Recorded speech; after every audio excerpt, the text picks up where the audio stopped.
Welcome to Conversations in Tinnitus, a video podcast of the American Tinnitus Association.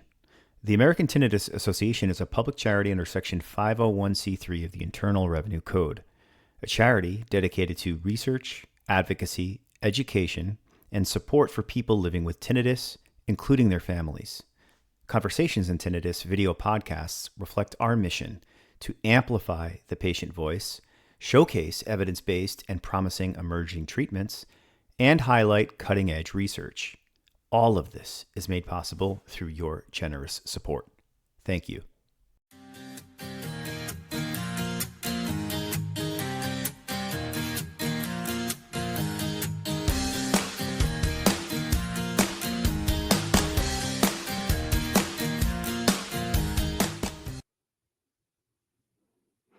Hi, welcome.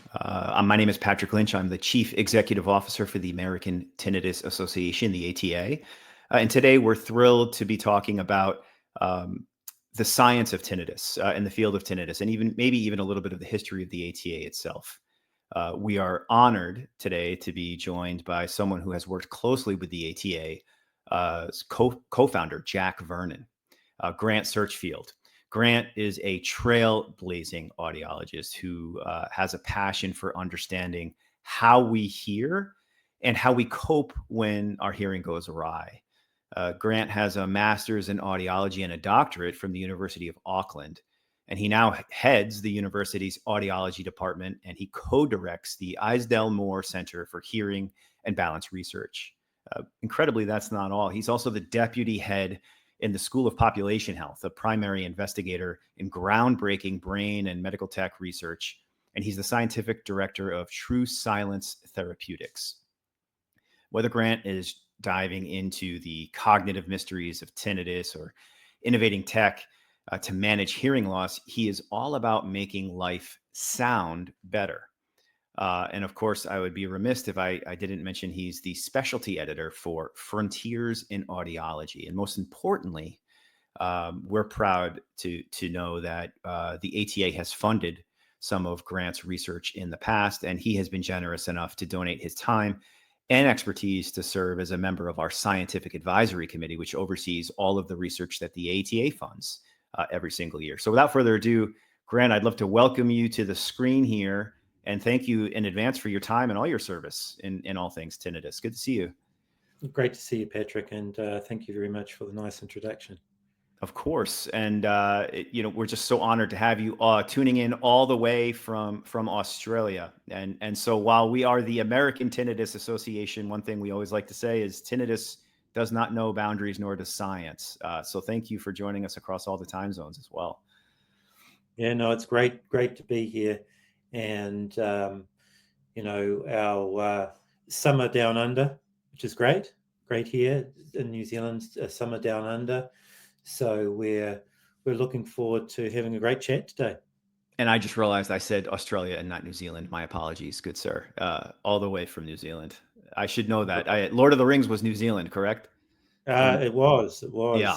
Okay. Yeah, you walk down the street and you bump into hobbits all the time. I'm sure you do. Well, it's good to see you. So let's start off the conversation. So, I'm fairly new serving in this role as the CEO of the American Tinnitus Association. I'm still in my first year, and I myself, I consider myself a patient advocate in that I've suffered from tinnitus myself for over 20 years as a result of chemotherapy treatments as a teenager. So I have a personal attachment to the cause as well, but it's been really fascinating from my point of view, learning about all the different aspects and the different specialties that can really dig deep into some of the scientific sides of things. And of course, you know all of this way better than I possibly could. I'm curious. I know one of the things that drew me to tinnitus and the ATA was my own personal experience as someone who has tinnitus. I'm wondering for you, what first drew you into tinnitus? How did you get involved in sound therapy and tinnitus, and how did you know you wanted to make that a focus of your career? Yeah, well, I have a little bit of tinnitus, but that probably wasn't the primary driver for me initially. What it was, as a new audiologist just out of a degree program, I was working at a major ENT hospital here in Auckland. And I would frequently see people for hearing tests. I would do the hearing test. And they would say, well, thanks for telling me about, my hearing and so on. But really what the problem I have is this sound in my head and in my ears. And they say, so what can you do about that? And we had a little bit of training in our audiology program, but really I didn't feel well equipped to be able to answer those sorts of questions. And so it was really about me then saying, well, look, if I'm going to be doing this job properly, I'm going to need to find out more about it. We had a local audiology journal club where we'd share things. I started talking about tinnitus papers that I had read. And I had always had a fascination with research and wanted to do research. So that really was the catalyst for me engaging in the clinical research of tinnitus. And from that interest, it just really gathered momentum and saw me take up a greater focus on tinnitus. Yeah. And it's been an incredible career ever since. I would love, one of the stories that we tell often from the ATA about the ATA is our founding. So I feel personally a very special connection to one of our co-founders, Charles Eunice, who was a patient who was suffering from tinnitus himself, and part of the story of our founding going back to 1971. Charles came across the path of a gentleman by the name of Jack Vernon, a researcher in the field out of Oregon at the time. And from their meeting, the ATA was born. So I have a connection to Charles just as a patient, but you have a much better connection because you actually knew Jack, our other co-founder, Jack Vernon. Yeah. Can you Well, tell us a yeah. little bit about that, about both of them, and how you came across their paths and what that was like, those early days? Yeah. So it was really good fortune, a lot of luck, I suppose. So I mentioned, beginning to take on this interest with tinnitus. And around about that time, the ATA co-hosted a international tinnitus conference in Portland in 1995, which is sort of showing my age now. And I was lucky enough to get some funding to go there. And um, I was introduced by our local New Zealand Tinnitus Association to Jack and Mary Meikle. Um, and this was just awesome because I, of course, had read a lot of their papers, and I thought that was fantastic. I was a little bit starstruck, to be honest. But what amazed me was how interested they were actually in what I was doing. And I was somewhat flummoxed by that because I had seen these people in the literature, and I thought they wouldn't at all be interested in me. So that actually initiated a series of fortunate events in which I kept close contact with Mary and Jack. And just again, from another coincidence, it happened that back in New Zealand, I met and then married an Oregonian who lived in Salem, which is quite close to Portland. So there was there's a tale about how I went back to the States for my wedding, and I spent quite a lot of time at Oregon Health Science University with Mary and Jack. And look, they became very close friends of the family. We stayed on their guest houseboat. My oldest daughter got to meet and spend time with Jack and Mary, and so they became very close friends and mentors. And aside from being leaders in the field, they taught me, I think, to try and engage with people and to be welcoming of new people in the field and try and facilitate interest in tinnitus. So I was very lucky through a number of events to engage there, and of course we would have very interesting conversations over a cup of coffee, over dinner about tinnitus. I learned a little bit more about those fateful days when Hmm. masking was sort of rediscovered, or the real impetus became behind that. And I also had opportunities to meet up with ATA at that time, because at that particular point in time, they were based out of Portland. So whenever I came to Portland, I would try and organize a visit just to say hi. And let me ask you about that. So you mentioned it just now in passing, masking. I haven't heard this story from the first person source. Maybe you could speak a little bit about that first tinnitus masking prototype and how that came about and what it actually was. Yeah, well, the story goes, there's a particular fountain in Portland. For those that have been to Portland, Oregon, along the riverfront, there are lots of different fountains. That's one of the features there. And the story goes, I think it's the Lovejoy fountain, particular fountain, that Jack stopped there, and the individual you mentioned didn't want to leave the surrounds of the fountain, and exclaimed that, this was one of the first times in the last many years that they hadn't heard tinnitus.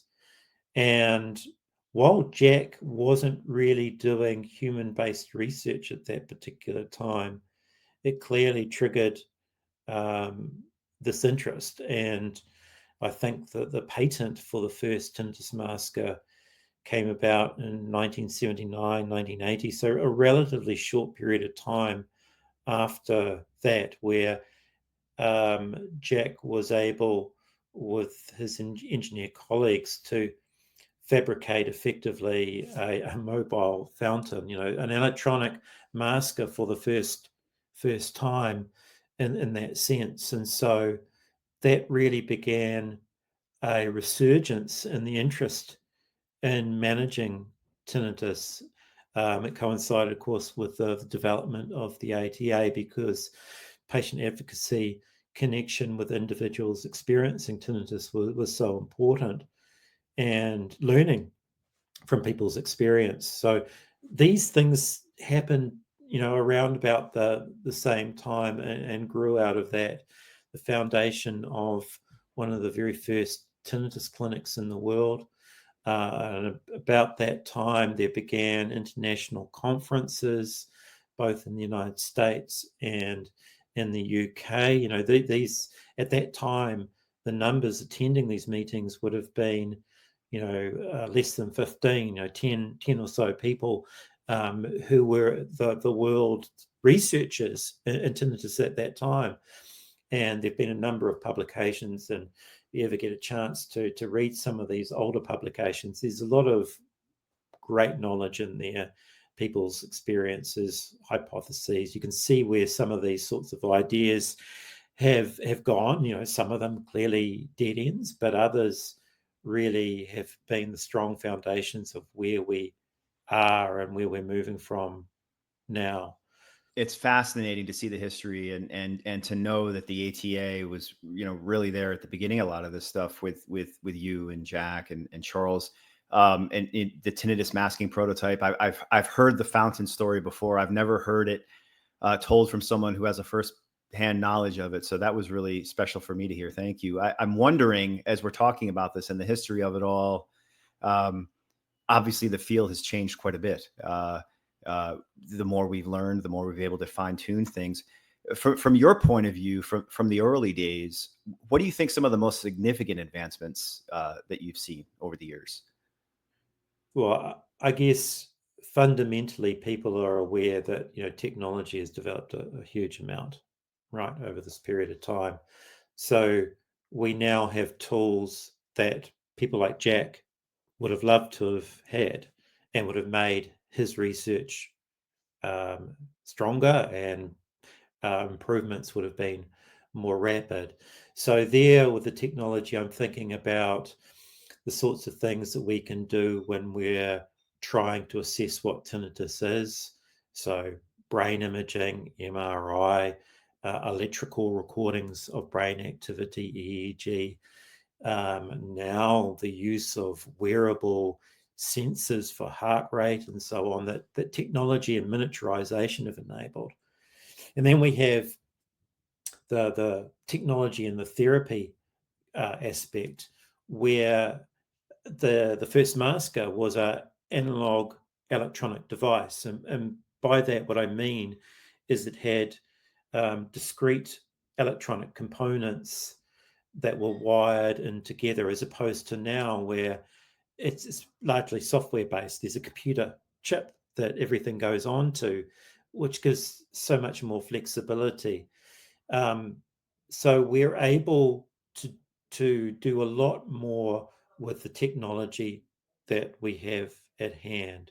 If we look at the drug discovery area, yes, this has been a very slow and painful road in terms of trying to find a medication for tinnitus.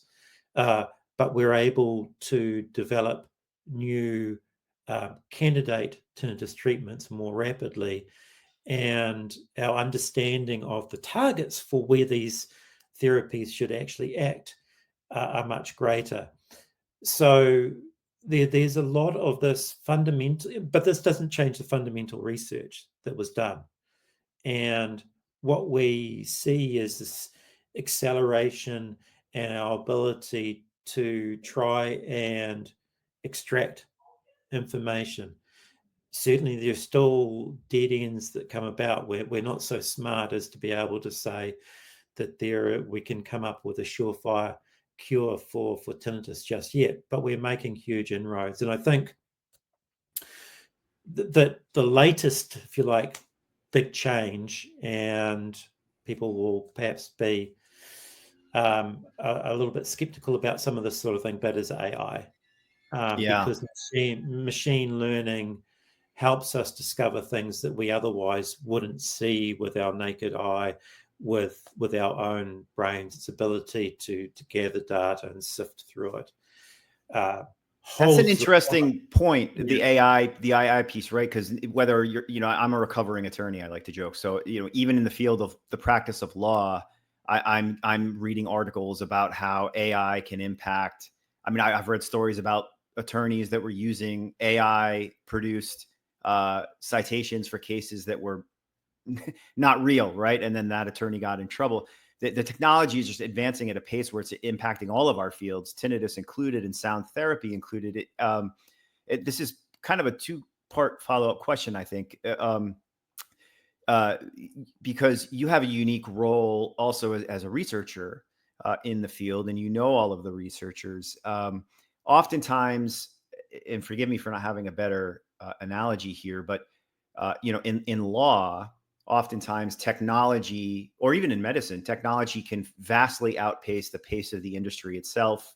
I would imagine the same here is the true for sound therapy, where sometimes the technology is further ahead of maybe the research yeah, itself. I totally agree. Why do you think that is? Well, I think if we look back to the 1980s as a starting point for this, really, the technology was a limiting factor, that the people had the ideas. The core comes from humans, and understanding and listening to tinnitus sufferers about their experiences. And those experiences haven't changed. But what has happened is this rapid growth in technology. But there is um, the gap between what potential is in knowing the question to ask. So we can ask, for example, and I'm sure people have done this, they've gone onto the internet and things like Chat GTP and thought, oh, this is cool.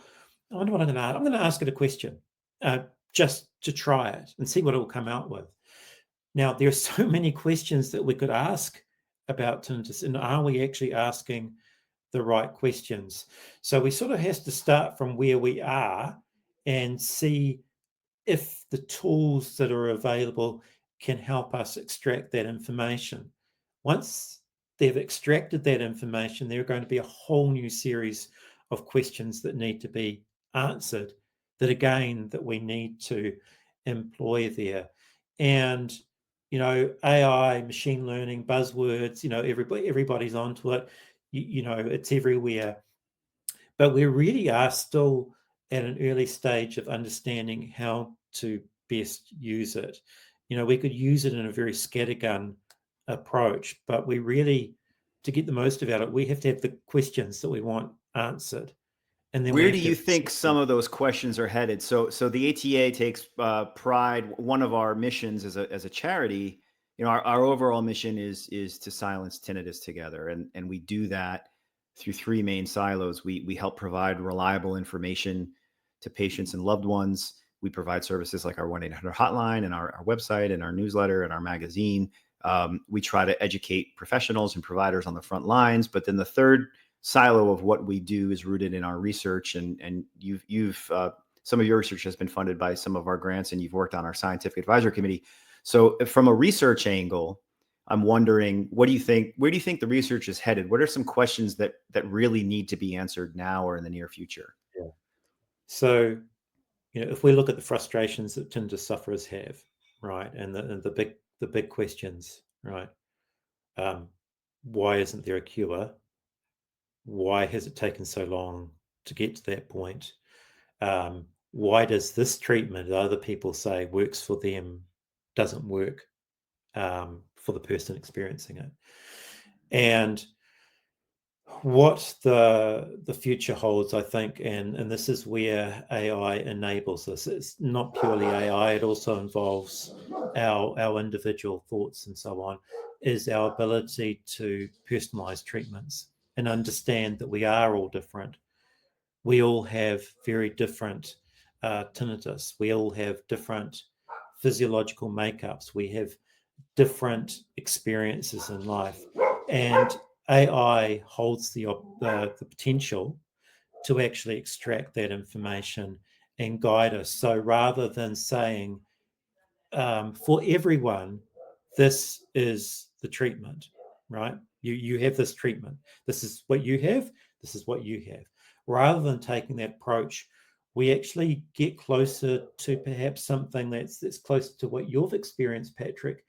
You've probably seen the development in terms of cancer Oh medication, yeah. right? Where there is much greater tailoring, not only to the type of cancer, but also the individual physiology and reaction.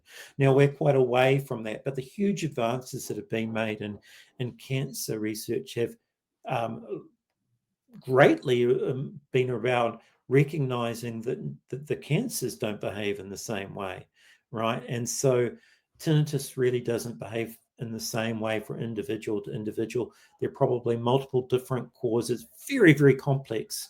And the ability to extract that information and then personalize the treatment really holds, I believe, the solution to the problem that we have. And It's a that really, really great analogy, and so I have the distinction, I guess, in my personal life of being a three-time cancer survivor now, incredibly, and you're right. Just because of my personal experience, I pay close attention to some of the latest treatments and fads and talking points, and I would say over the last 15 years, we've been hearing a lot in the cancer field about the term of precision therapy, and the idea that you can fine tune down to the genetic level, ongoing managing treatment of cancer, so that some cancers could be treated in the future the way diabetes is today, in theory. And so it makes total sense that tinnitus would be a similar situation, really all medicine, right? Yeah, And so absolutely, do you absolutely, think yeah. it's fair? Do you think it's fair to say that one of the roadblocks when it comes to tinnitus is funding of research, in that there's no shortage of money that gets poured into cancer research and the different types of cancers? Could one argue that not nearly as much money is being poured into tinnitus research, Oh, and that's well, affecting yeah, that? yeah, well, quite clearly, I think that the case with cancer, and perhaps we can understand why that receives so much attention. I think if we look, for example, also at child health, that probably, in different conditions receives a lot more funding. If we have a look at something perhaps that's analogous to tinnitus, a little bit more chronic pain, I think that the researchers in that space probably face many of the challenges that we do in tinnitus. But Mm, yes, very clearly, um, we are limited in the amount of research that we can do by the volume of funding. And that also, it's not just about those current researchers having lots of funding to do what they want. It's also about attracting other researchers into the field, right? And researchers that have perhaps been working on other areas, but would contribute an awful lot to our field. But there has to be opportunities. This Yeah. is the reality. From a personal experience, I have a lot of PhD students and postdoc students coming through our lab, and we can't keep all these bright minds in our lab, and that's fair enough. But often they will migrate away from tinnitus research because simply there aren't those positions there for them. So that is a huge loss. So the advances in technology, great, but we still have to have that funding to enable that. ATA has done a great job at a number of different levels, looking at pieces of research that have great possibility and perhaps getting in there at an early stage Mm. to enable that, and then for the researchers to have that body of preliminary work to go to other larger funders and potentially bring that in. The other thing is getting new researchers into the field, right? So ATA at different times has had new investigator type of funding and support research. And then there's the advocacy for these sorts of things through being present at conferences and talking to individuals, the Mm. encouragement there. So yes, funding and good investment, good Uh, investment and making sure that the money is well spent. and that would be my role is to advocate for the ATA. We're proud to have something called our Scientific Advisory Committee, our SAC, which we lovingly refer to, and you've been a part of that. That helps oversee when we get a grant submission. There's a scientific rigor that goes along with that. That there's some scientific validity behind the ATA ultimately deciding to fund that grant. But that's of course why every organization from the NIH on down has their guidelines. That's of course the most important. If you had, one of the phrases I often use when I'm speaking with, whether it's a donor or a patient or even a researcher or an audiologist, what I often say about the ATA is, there's no shortage of what we want to do and what we should do or what we can do. No shortage. Um, but we cannot give, the ATA cannot give what it does not have. But let's pretend for a minute that we had infinite resources, and we were setting out a 5 to 10 year roadmap. What would you, from your point of view in your career, what would you hope to see in the next 5 to 10 years if resources were not constrained? Wow, that's a big question. That would be a great question to actually have in reality, wouldn't it? I guess with infinite resources, your ability to test multiple medications.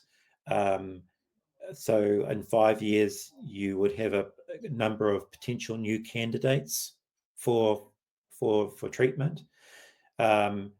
The ability to have multiple individuals, every city, every university in the world having a tinnitus department where the research was dedicated to tinnitus.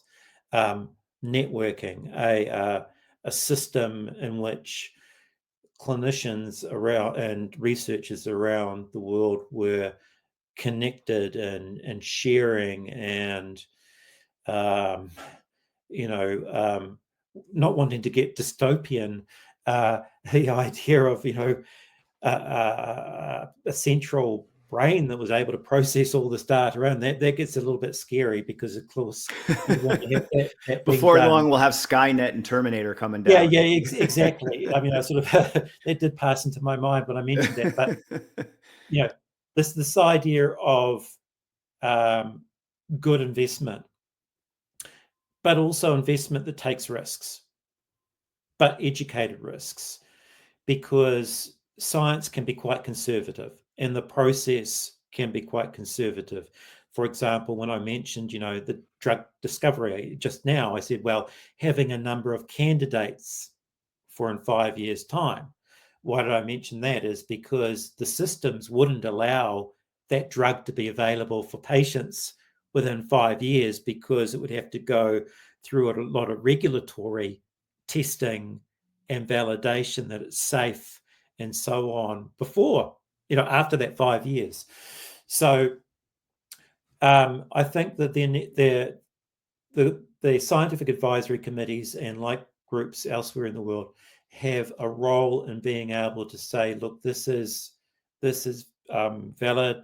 The researchers have got a good plan, but also be willing to take a little bit of a risk on some studies to advance the field. Quite often in conservative research funders, you almost have to have done the research in order to get the funding. It's sort of, you have to demonstrate that you're going to show what you want to show, which is a strange process. On the other hand, if you don't have any evidence, you don't want to throw money after something that's not going to work. Chicken or egg scenario, for lack of a Yeah, better term. yeah. Yeah. So there is a sweet spot there where the process proposed has a lot of rigor. Perhaps it's quite innovative, it's novel, it hasn't been done before. That's perhaps where a proportion of funds can take risks to Mm. try and advance the field further. If you like, rather than playing with the ball and juggling it in your hands, actually throwing it down the field and chasing after it. Let the question actually be a bit further out than our capabilities are at the moment, and we'll catch up to that. A Yeah. little bit like you saying where the technology is. The technology's there, but are we asking the right questions and getting ourselves out beyond where we're comfortable? I think is really important. Really, really great points. Thanks. There's a motivational speaker here in the U.S. His name's Simon Sinek. You might have seen some of his stuff online. He has a popular book that was rooted in a TED talk he gave called "Start with Why," and he has a bunch of different anecdotes in this speech and in the book. But his overall point, which I use all the time, is whether you're a business or a public charity or a researcher trying to get funding, ultimately you have to understand. You can sit there all day long and say the what. I want to fund study ABC. It will have X amount of data and Y amount of results. Or you can start with the why, which is I want to research this idea that will change the world. And then you get into the what, right? And so when it comes to the ATA, what I found is we have stakeholders that have very different whys. Some of our stakeholders are patients and they just want a pill or a machine or a doctor to go to, whereas other folks are hyper interested in the next version of research. And then the folks who want to fund research, they like different types of research, which is what you were just talking about, right? There are seed grants, which we fund quite a bit of, that help establish some of that ground data to lead to the bigger grants. But then we have other folks who are interested in the large grants, translational research that costs millions of dollars a piece. And so it's interesting to think about it that way from my seat, the why behind research, because there are so many different types of research out there where you could go, and then making sure it's scientifically valid, that there's a reason to even put the money behind the idea in the first place, that there's some kind of form of checks and balances, I guess, to the study. Yeah, and I think that you know the concept of co-design is quite an Mm, important one there. That is that researchers may have capabilities or knowledge, right? They have the ability to do these sorts of things, but talking with patients, what does this mean to you? If I solve this problem, would it do anything? Is it meaningful? Understanding what the problems are. And then there's also the reverse.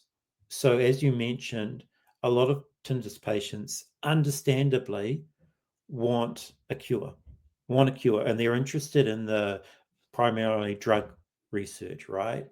And they're not so interested in what people perhaps like me primarily focus on, which is trying to improve tinnitus life.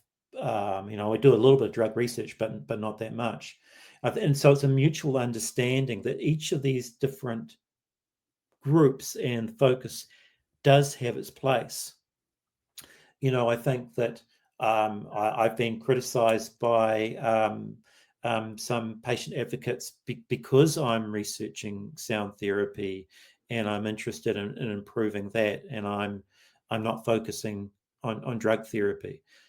But that's not where my skill is, Of right? course. And And so, sound therapy, we know today, is effective. We have the tools, and a lot of these tools. So, maybe you could tell us a little bit more about that. Maybe we could talk a little bit about specific tools when it comes to sound therapy and things that are yeah, available today that we know work. yeah. So what is sound therapy? There's a starting point, and that can be debated as well. And my definition that I use, it's a fairly straightforward one. It's when sound is used as a therapeutic mode of trying to assist tinnitus. Now, typically when that is done in the clinic, there are other things that are done alongside of that to try and augment it, supplement it, fill the gaps that sound therapy doesn't do. Fundamentally, at the root of sound therapy is masking. Now, when I say that, people will say, I don't do masking, or you shouldn't do masking. Um, the reality is, from a psychoacoustic point of view, when you play a sound, even if your goal is not to cover the tinnitus, you have begun a process of psychoacoustic masking. So fundamentally, that is at the core. Now, there are lots of ways that sound can be used. One is to totally mask the tinnitus, and this is where Jack began. And that can provide effective relief.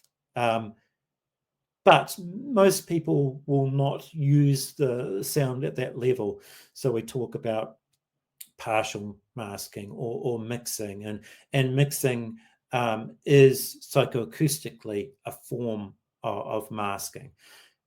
We can use sound rather than to provide relief, to provide relaxation, to reduce some of the symptoms associated with tinnitus. So we can reduce stress, we can perhaps aid breathing. It can be used to supplement mindfulness types of approaches, those sorts of things, to bring the level of stress down. And then there is trying to modify the tinnitus itself, the tinnitus sound. Now, this is the difficult part, modifying the perception of tinnitus. And that's where a retraining modification reliant on brain plasticity, the brain's ability to change, becomes very important. And that can be done in multiple ways. And I guess when we were talking before about asking the right questions for the solutions, that area there is the one that's most ripe for discovery, in that we have lots of opportunities to try different things. And so when we're using sound there, fundamentally what we're trying to do is essentially change the weighting that the brain plays on the tinnitus signal, how important it is. And can it be pushed into the background where it's effectively limited? Sometimes the term habituation is used for a relearning process. It's not necessarily that, it's actually the mechanism behind this. There's a lot of emerging evidence that what we're actually doing is rewiring the brain. That may be related to habituation, but these are real changes in the communication and the function of the way that the brain works together. It's not killing brain cells. What it's doing is it's changing, it's helping the brain learn.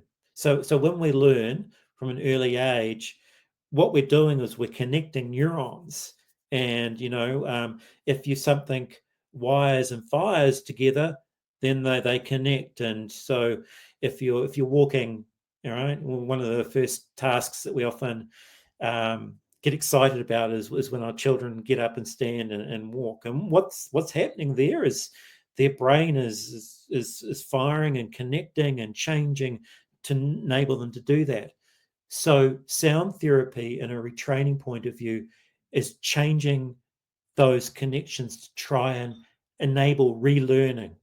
And through that learning, irrelevant inputs, irrelevant activity can effectively be suppressed or turned off, lost, right? If you're not using something, you're doing something, those connections get taken over by something else because the brain wants to use them, right? If we're immobile, if we haven't played tennis for 20 years and we try and use that, we've lost some of the connections that enabled us to do that. And so sound therapy can achieve each of these different things potentially if done in the right way. Still a lot of discovery about how we tune that to the individual.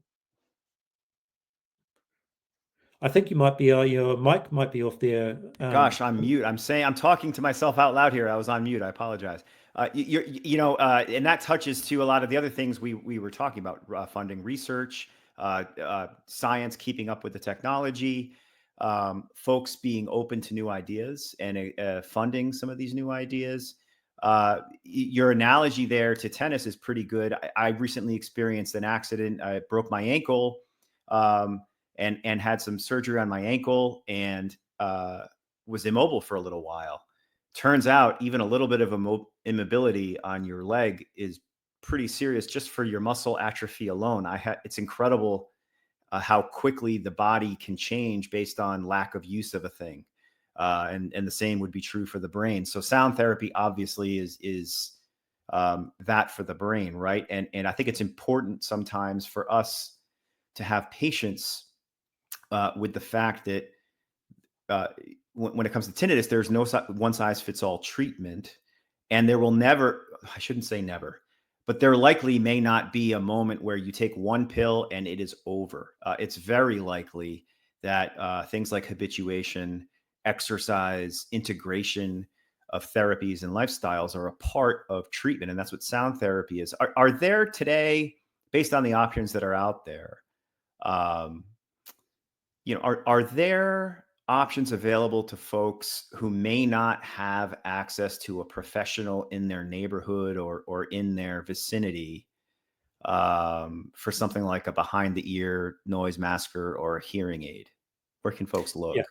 yeah. Well, I think that the COVID epidemic taught us a lot in the clinical space, that we can do a lot remotely. And there's been a big move to trying to democratize healthcare. And one of what we mean by that is to make it easier to access, both from a cost perspective, but also simply from where you are in a country. And obviously, United States, big country, big rural areas, for example, your ability to connect up with experts. So that can be done through, the sort of self-help type of thing, where you can use apps. Generally, apps haven't been scientifically shown to provide benefit. They haven't been shown not to provide benefit. They just haven't necessarily been tested. But I think that a lot of treatments are looking at how you capture the best of a clinician, the skills that the clinician can provide, but also facilitate the individual taking on that role themselves. And I guess this is an area of interest to myself, and something that commercially we've been pursuing. So I think that there are more and more different options. And one of the things that you mentioned there, Patrick, was around multiple options. One of my key sayings in my talks to clinicians is, when you're with a patient, be pragmatic, not dogmatic. Mm. That is, if you only provide one philosophy of treatment, it's not going to work for everyone, and no matter how often you say something, it's still not going to work for that person. So we strongly believe in patient-guided therapy, and that they're identifying what the problems are that they're having, and then you can tune your treatment to that. So really, clinicians should have a number of tools in their toolbox. As we move forward, you're quite right in this combination of things. You mentioned, will there be one drug? Well, there may not be one drug. Maybe there's multiple drugs. For an individual, there's one drug, but for another person, maybe there's another drug. Maybe it's going to be the use of that medication and sound therapy, because maybe the medication is going to be activated, turned on by the sound, or maybe the sound therapy is turned on by the drug being there. Where we've tried a few initial experiments where we've given drugs and then different sound therapies to see if we can enhance those. So I think the idea between taking multiple therapies and looking at them in combination, and what this requires is collaboration, right? Mm. Because I'm not a This is a pharmacist. big one. Yeah, Collaboration's a big one. it's a huge one, right? Because I'm not a pharmacist, I'm not a dispensing doctor. So whenever I do drug research, right, it's actually quite difficult for me as an individual, as an audiologist, to even as a researcher, professor in audiology, to do that. I need these other folks to come on, and it's sort of coming a full circle. How do we get other people into this field that are doing this? Well, we have to have the funding, we have to have the encouragement. Tinnitus patients have to advocate, and they also have to support. So rather than saying, for example, you're not doing research in the area that I want, what they should be doing, saying, is going to people that are doing research in the area that they think should be doing tinnitus and saying, hey, you should be Yeah. doing tinnitus research. So encouraging rather than, um, being a bit dismissive. Positivity point of view, and being an active part of it. I love that point, and I have a previous life, and unfortunately not just in law but in politics. And in politics, oftentimes I've served on campaigns, I've served as staffers, I've worked as a fundraiser for politicians, and oftentimes a politician would say, they'd get a call from a constituent, and they would ask the constituent, there's a pothole on my street. What are you going to do about the pothole? And of course, it's the politician's role to try and find a solution. But President Kennedy in the U.S. is famous for having said, "Ask not what your country can do for you, but ask what you can do for your country." And I find that analogy is true whether you're a politician trying to enable a constituent, or you're a researcher in tinnitus, or a nonprofit like the ATA. The more involved and engaged you can be in a solution, the more empowered you'll feel. So if you're a prospective donor, to a charity, I think it's always important for a donor to think of themselves as an investor. You wouldn't buy a piece of stock in the stock market if you didn't think it was a good investment of your money. Well, the same is true for a charity, or for a cause, or for a candidate.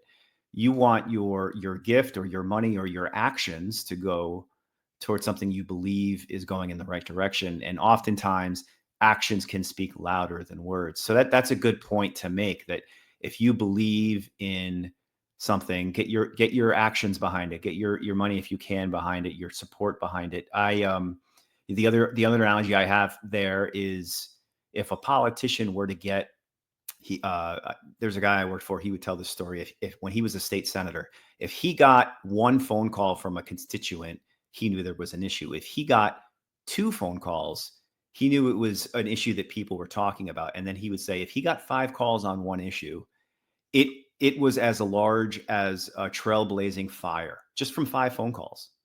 And his point being, what you may think is not a big deal actually can be a big deal. And whether it's $5, $500, whether it's one phone call or 5 phone calls, the more people who get on board, you really can make a difference. All of us can make a difference here. Absolutely. And I think there's also strongly believe there's a responsibility of researchers to get into their communities and talk about what they're doing Mm, and listening. I'm lucky to have been invited, throughout New Zealand to small communities to give public talks. I really enjoy that. I get to talk about what I do. Who doesn't enjoy doing that? But also it's about hearing individuals' own stories, own experiences, what's worked for them, how their tinnitus developed, what their problems are, their priorities. And through this, we will have quite often shaped what the questions that we've been asking ourselves. This is a priority for a number of people. We hadn't thought that would be. Here's a great thing that we can do that's going to make a difference. And sometimes the goals are lofty, like the drug discovery, but sometimes they're quite achievable. I would like to be able to find information reliable, quicker. How do I know that this is good? These sorts of things, very achievable things, but they're causing problems for the individual. Or I go and talk to my family doctor and they really don't know about tinnitus. Well, mm, that's in many ways responsibility for academics like myself to try and advocate for more teaching and medical programs about tinnitus, and so on. So this isn't a one directional thing. It's not even bi-directional. There's different components all over the place, and connecting and going round and round. It's really the community, the overall network, that is going to solve the problems that we have, and we need to work together. The funders, the advocacy groups, the researchers, the patients, the tech companies, the drug companies, all, we all have to play our parts. And, sometimes there are barriers there that might seem unsurmountable, but actually, if you get a chance to talk to the individual that, is the individual you need to talk to, once you have a conversation about those, a lot of those barriers that seem to be there just they break dissipate. down pretty quickly. Yeah, Yeah. relationships are key in all of this. I think one of the roles that I think the ATA can play is providing that platform for all these different stakeholders, and it's my hope that we continue to grow that platform. And I'll say again, we cannot give what we do not have, but we want to give a lot. And I think there's a real opportunity here for all of us to come together as the community and do our part, because the common denominator here is there are a number of folks who all recognize tinnitus is an issue, and that it's a solvable issue on a lot of fronts. The only thing handicapping us is our resources and time. Time, talent, and treasure maybe is a better way to phrase that. But really, starting with the fact, starting with our why. How do we silence tinnitus? So you're certainly an example of that, going all the way back to our foundation. Thank you for sharing everything you have about the ATA's history, sound therapy, and where you think this all might be headed. Let me ask you: is there anything we haven't talked about in the last 45 minutes or so that we haven't mentioned that maybe we should? At this point, if someone's still watching us talking 50 minutes in or so, they obviously are a stakeholder in the topic. What if there was one parting thing you'd want to share with the audience? What would it be that we haven't said yet? Yeah. Well, I think we've touched on it, but it is hope. Yeah. I think, um, and also some solace that people are working very hard. You don't necessarily see them in the headline news. You don't necessarily hear about them in media, but there are lots of people that are working very hard in their own way, in their own areas of expertise, to try and come up with different solutions. So I think there are a number of ways that people, if they have tinnitus now, there are great improvements that can be made. The elimination of tinnitus, is the difficult one, and that is not impossible. It's out there, and we have to strive to get there. But also understanding that while there may not be a cure or cures for tinnitus, let's say we can reduce your tinnitus by half. a lot of people would love that, right? And a lot of current therapies can do that. More than half, you Wow. know. Can we cure? No, there are the odd person where tinnitus seems to go away. Great, and we have to be careful about what we do. But let's just say, you could reduce your tinnitus by half. For those people that do desire a cure and are totally focused on that, it's a great end goal. But in the interim, would a halving help you?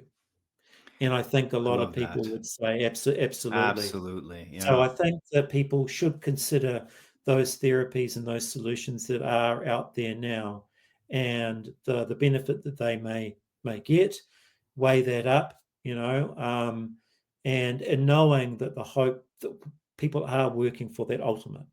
We are trying to get there. And you're at the forefront of that, and you have been for decades. So thank you, Grant, for your time. I love the idea of us ending on hope. I hail from the great state of Rhode Island. I was born and raised there, and the state motto for Rhode Island is hope. So that's pretty perfect. Right. Thank I you did for not know everything that, you. by the way, for Oh people well, listening out. I taught. That was not a There we part of go. the answer. So All that's great. right.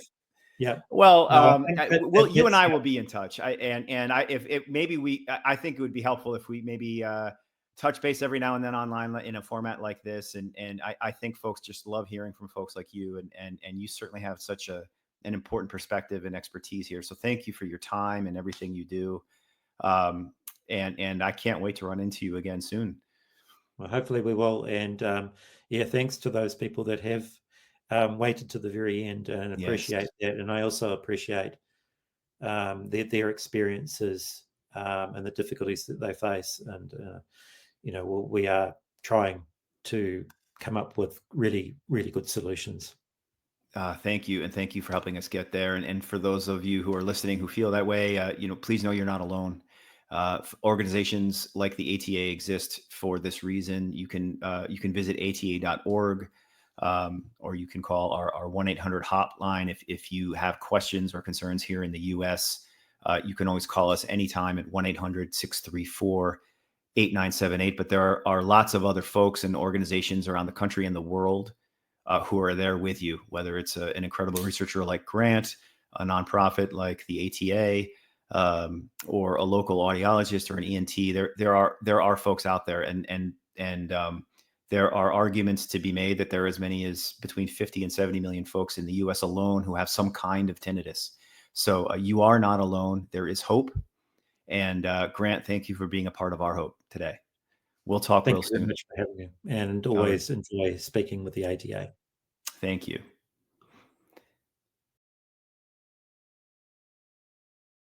Please consider a donation today.